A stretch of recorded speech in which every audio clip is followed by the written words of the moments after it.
ഇതാ ഞാൻ യഹൂദാ ഗോത്രത്തിൽ ഹൂരിയുടെ മകനായ ഊരിയുടെ മകൻ ബെസലേലിനെ പേർ ചൊല്ലി വിളിച്ചിരിക്കുന്നു.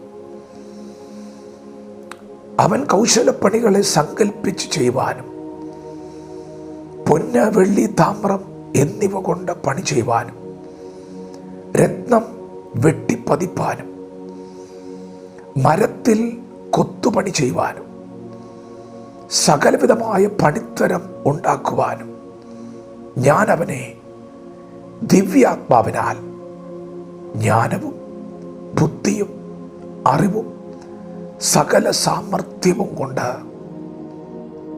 നിറച്ചിരിക്കുന്നു. ദൈവത്തിൻ്റെ മാറ്റമില്ലാത്ത വചനം ശ്രദ്ധിക്കുന്ന പ്രിയപ്പെട്ടവരെ, ബെസലേൽ സമർത്ഥനാണ്. ദൈവം അവനെ ജ്ഞാനവും ബുദ്ധിയും അറിവും കൊണ്ട് നിറച്ചിരിക്കുകയാണ്. ഈ ലോകത്തിൽ വിരലിലെണ്ണാകുന്ന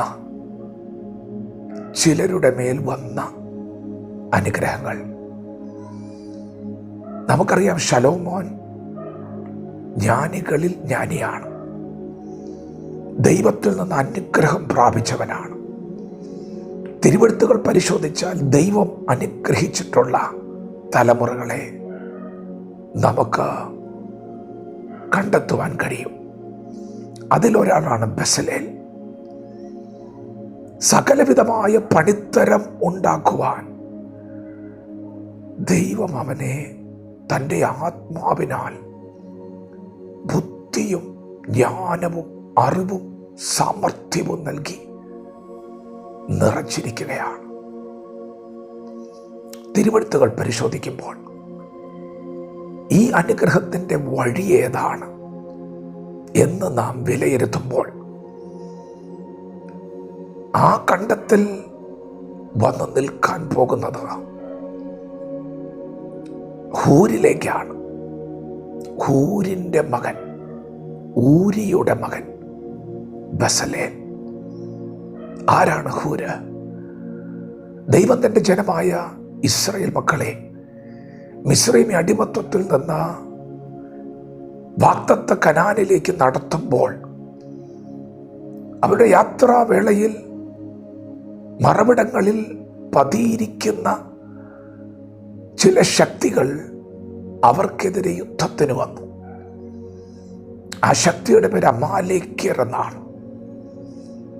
അമാലേക്യർ ഇസ്രായേൽ മക്കളോട് യുദ്ധം ചെയ്തുകൊണ്ടിരുന്നപ്പോൾ മോശെ കുന്നിൻ മുകളിൽ കയറി കൈ ഉയർത്തിപ്പിടിച്ചിരിക്കുകയായിരുന്നു. മോശെ കൈ ഉയർത്തിപ്പിടിച്ചിരിക്കുമ്പോൾ ഇസ്രായേൽ ജയിക്കും. മോശയുടെ കൈ താഴുമ്പോൾ അമാലേക്യർ ജയിക്കും. പ്രിയപ്പെട്ടവരെ, ഒരു ഭാഗത്ത് യുദ്ധം നടക്കുമ്പോൾ ഒരു ഭാഗത്ത് ഭക്തൻ കരങ്ങൾ ഉയർത്തി പ്രാർത്ഥിക്കുകയാണ്. നീ ദൈവസന്നിധിയിൽ പ്രാർത്ഥിച്ചാൽ ദൈവം നിന്റെ യുദ്ധങ്ങൾ ഏറ്റെടുക്കും. അങ്ങനെ മോശെ കൈ ഉയർത്തിപ്പിടിച്ച് ഇരിക്കുമ്പോൾ അവൻ്റെ കൈക്ക് ഭാരമേറുന്നത് കണ്ട് ആ കൈ താഴെ പോകാതിരിക്കാൻ, തളർന്നു പോകാതിരിക്കാൻ, ക്ഷീണിച്ചു പോകാതിരിക്കാൻ പ്രാർത്ഥനയ്ക്കൊരു താങ്ങായി ആ കയ്യെ താങ്ങി നിർത്തിയ 2 പേരിൽ ഒരാൾ അഹരോൻ ഒരു ഭാഗത്ത് ഒരു കൈ താങ്ങുമ്പോൾ മറുഭാഗത്ത് ആ കരം താങ്ങിയത് ഹൂരാണ്. സൂര്യൻ അസ്തമിക്കുന്നതുവരെ, യുദ്ധം വിജയിക്കുന്നതുവരെ അവരാ കൈ ഇങ്ങനെ താങ്ങി നിർത്തി. അതൊരു വലിയ ശുശ്രൂഷയാണ് പ്രിയപ്പെട്ടവരെ. നിങ്ങൾക്കത് ചെയ്യാൻ കഴിയും. ദൈവം നിങ്ങളെ ആക്കി വെച്ച സ്ഥലത്ത് ദൈവം നിങ്ങളെ കൊണ്ടത് ചെയ്യിക്കും. അങ്ങനെ നിങ്ങൾ ചെയ്താൽ, വിശ്വസ്തയോടെ ചെയ്താൽ, ദൈവത്തിനു വേണ്ടി ചെയ്താൽ, ഐക്യതയോടെ ചെയ്താൽ, നിങ്ങളുടെ മക്കളിൽ നിങ്ങൾക്ക് വരാനിരിക്കുന്ന കൊച്ചു മകനിൽ, മകളിൽ ഒക്കെ ദൈവം ചിലത് സംഗ്രഹിച്ചു വയ്ക്കും, മറച്ചു വയ്ക്കും. അവൻ ആർക്കും കടക്കാരനല്ല കേട്ടോ. നീ ദൈവത്തിനു വേണ്ടി എന്തെങ്കിലും ചെയ്തിട്ടുണ്ടെങ്കിൽ, പരമാർത്ഥതയോടെ, സ്നേഹത്തോടെ, മനസ്സോടെ ചെയ്തിട്ടുണ്ടെങ്കിൽ, അതിൻ്റെ അനുഗ്രഹം നിന്റെ കുടുംബത്തിൽ, നിന്റെ തലമുറയിൽ നൽകാതെ ദൈവം അടങ്ങിയിരിക്കുകയില്ല.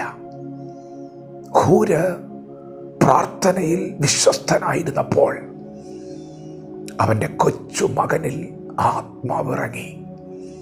സകലവിധ ജ്ഞാനവും അറിവും ബുദ്ധിയും സാമർഥ്യവും കൊണ്ട് ദൈവം അവനെ നിറച്ചു.